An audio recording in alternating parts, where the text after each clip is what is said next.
एक बार भगवान बुद्ध के आश्रम में एक राजा आए हुए थे।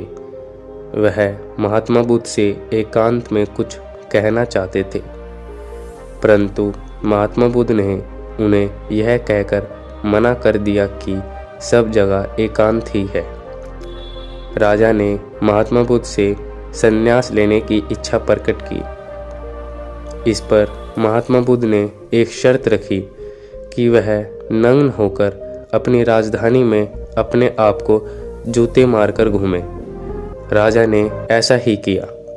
जब राजा चले गए तब अन्य शिष्यों ने महात्मा बुद्ध से कहा कि हमें तो आपने दीक्षा देते समय ऐसी शर्त नहीं रखी थी, परंतु राजा के लिए ऐसी शर्त क्यों रखी?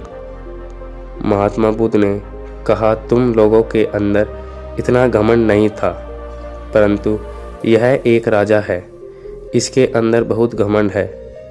इसी घमंड को चूर करने के लिए मैंने ऐसी शर्त रखी। यह बात सुनकर सभी शिष्यों को संतुष्टि मिली।